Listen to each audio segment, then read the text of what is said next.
दिवस DAV college Amritsar में धूमधाम से मनाया गया। कैडेट्स ने कार्यक्रम में देशभक्ति के गीत गाए। इस अवसर पर प्रिंसिपल डॉक्टर अमरदीप गुप्ता ने राष्ट्रीय ध्वज फहराया। प्रिंसिपल डॉक्टर अमरदीप ने देश के लिए बलिदान देने वाले स्वतंत्र सेनानियों को याद किया और कहा, Dear office bearers, staff members teaching and non-teaching, NCC cadets, NSS volunteers, dear students, मैं आप सभी को भारत के 77वें स्वतंत्रता दिवस के मौके पर हार्दिक बधाई देता हूं और शुभकामनाएं देता हूं।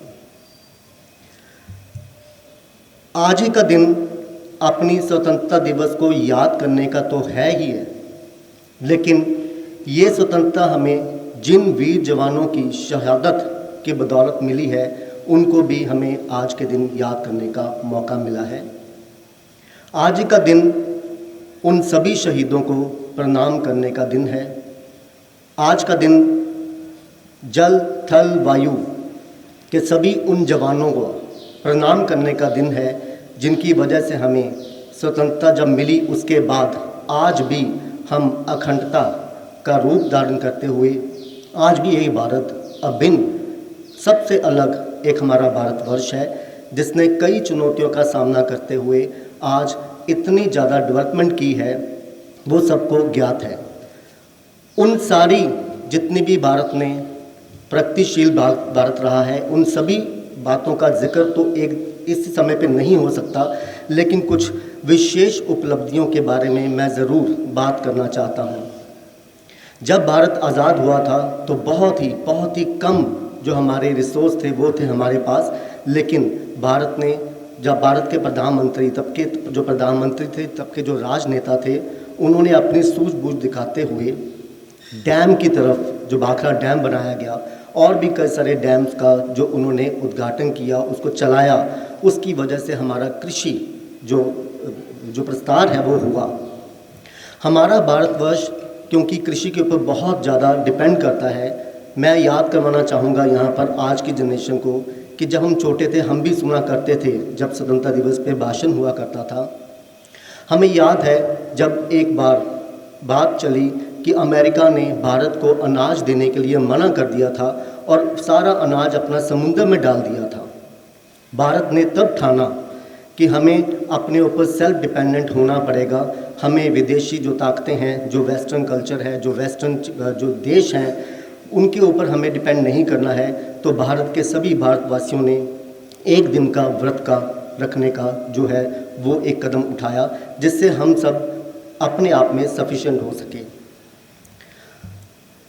भारत की जो ग्रॉस एनरोलमेंट रेशो है, जिसको कि कहते हैं जो प्राथमिक जो पढ़ाई है, वो आज की डेट में 2010 के अनुमान के मुताबिक कम से कम 115% बढ़ी है जब से भारत आज़ाद हुआ 1947 सन से। भारत ने अपनी फर्स्ट सैटेलाइट, भारत ने सिर्फ कृषि में, सिर्फ बाकी जो बुनियादी चीज़ें थी सिर्फ उनमें नहीं प्रगतिशीलता दिखाई। भारत ने फर्स्ट सैटेलाइट जो थी उसको भी जो लॉन्च किया वो आर्यभट्ट 1975 में लॉन्च किया, जो कि भारतवर्ष ने सारी दुनिया को दिखाया कि ये साइंस और टेक्नोलॉजी में भी बहुत आगे है। भारत ने आज तक 431 से ज़्यादा सैटेलाइट्स को लॉन्च किया है, जो कि 36 कंट्रीज़ की इवन बनाई हुई सैटेलाइट्स हैं। भारत ने अपनी भी सैटेलाइट्स को लॉन्च किया है बहुत ज़्यादा। एक जैसे आपने सुना होगा PLSV, पेलोड सैटेलाइट व्हीकल जो है वो भारत का खुद का नवनिर्मित जो पेलोड व्हीकल है, वो भारत ने उससे बहुत सारी स्पेस में सैटेलाइट्स को छोड़ा है। भारत में ही फर्स्ट न्यूक्लियर रिएक्टर, शायद किसी को पता होगा, 1956 में पहला न्यूक्लियर रिएक्टर भारत ने जो बनाया था, जो शुरू किया था, वो एशिया का पहला न्यूक्लियर रिएक्टर था। ये हमारी उपलब्धियां हैं जो हमारे वीरों ने, हमारे स्पेस के इंजीनियर्स ने, हमारे भारतवासियों ने ही इनको हासिल किया है। भारत ने ग्रीन रेवोल्यूशन और वाइट रेवोल्यूशन को भी बाखूबी अपने अंदर जो सम्मिलित किया व्यवस्था में, क्योंकि हमारा देश आज भी जनसंख्या के मामले में बहुत आगे बढ़ रहा है। कुछ ही दिनों में, कुछ ही सालों में हम नंबर 1 देश बनने जा रहे हैं जनसंख्या में। और ये जनसंख्या जो है वो पहले भी भारत की बहुत ज़्यादा थी और इस जनसंख्या के साथ उस अनाज पे डिपेंड करना, इस जनसंख्या के साथ अपने डेयरी प्रोडक्ट्स पे डिपेंड करना भारत के लिए बहुत मुश्किल था। लेकिन भारत ने वाइट रेवोल्यूशन और ग्रीन रेवोल्यूशन को सम्मिलित करते हुए व्यवस्था में इसके ऊपर भी काबू पाया। अभी आपको ज्ञात होगा कि चंद्रयान 3 जो लॉन्च हुआ और मंगलयान 2 जो 2024 में लॉन्च होने जा रहा है, ये भारत की सारे विश्व को एक दिशा है, एक उसको प्रमाण है कि भारत सिर्फ अपनी बुनियादी ढांचे में नहीं इम्प्रूव कर रहा बल्कि स्पेस में भी बहुत ज़्यादा इम्प्रूवमेंट दिखा रहा है।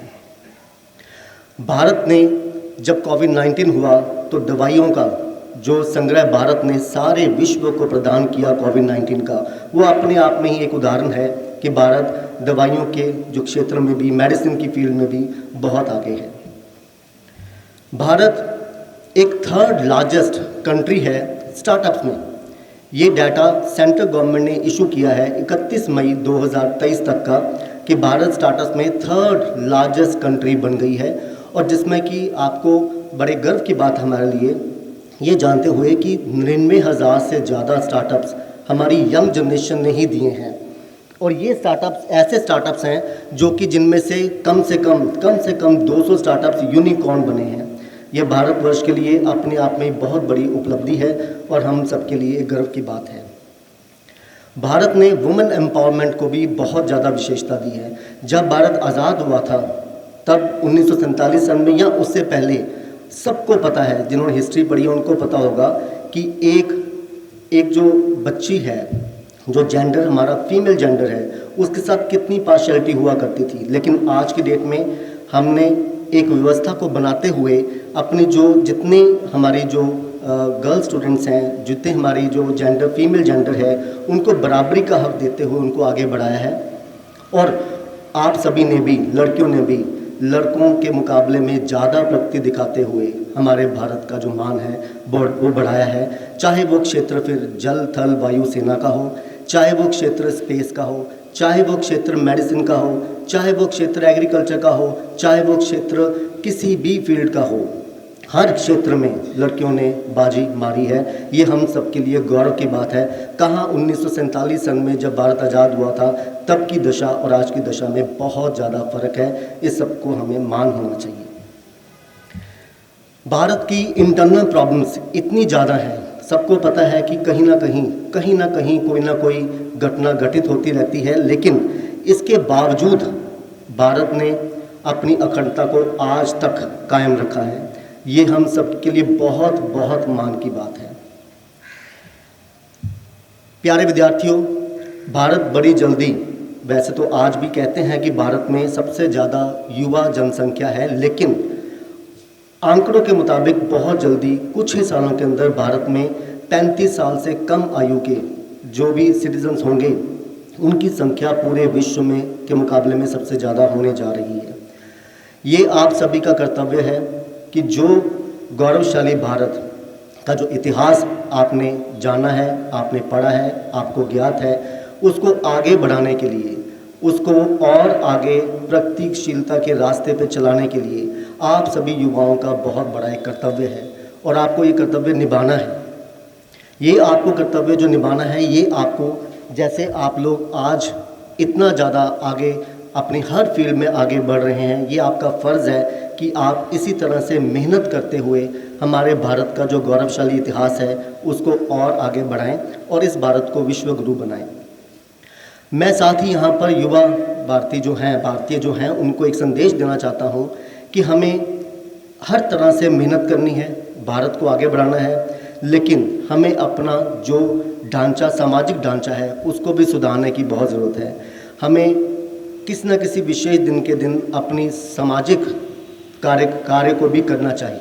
हमें जिसे कम्युनिटी आउटरीच प्रोग्राम कहते हैं उसमें भी हिस्सा लेना बहुत ज़रूरी है, सभी भारतवासियों के लिए और ख़ासकर युवाओं के लिए। भारत को आगे बढ़ाने की जिम्मेदारी आपके ऊपर है। आपकी सेहत भी बहुत ज़रूरी है, आपको अपनी सेहत का भी ख्याल रखना है, आपको भारत को आगे भी बढ़ाना है। जैसे प्रोफेसर समिति कह रही थी, बहुत अच्छी उन्होंने एग्जाम्पल दी है, एक नई आज़ादी का एक डेफिनेशन दी है, उसी के रूप में मैं भी 3 पंक्तियों में अपनी वाणी को आराम दूंगा। ये बात कहते हुए देश को आज़ादी के नए अफसानों की ज़रूरत है। नए अफसाने आपके जो आप बनाओगे। देश को आज़ादी के नए अफसानों की ज़रूरत है। भगत आज़ाद जैसे आज़ादी के दीवानों की ज़रूरत है। भारत को फिर देशभक्त परवानों की ज़रूरत है। वंदे मातरम। जय भारत, जय हिंद। इस अवसर पर NCC army, NCC air force, NCC navy और एनएसएस के कैडेट्स और अफसर विशेष रूप से उपस्थित रहे। कार्यक्रम में कॉलेज स्टाफ और अन्य विद्यार्थी भी मौजूद रहे। ओ देश मेरे तेरी जान पे सदके कोई धन है क्या, तेरी धूल से भड़के तेरी धूप से रोशन, तेरी हवा पे जिंदा, तू बाग है मेरा मैं तेरा परिंदा। है अर्ज़ ये दीवाने की जहाँ भोर सुहानी देखी, एक रोज वही मेरी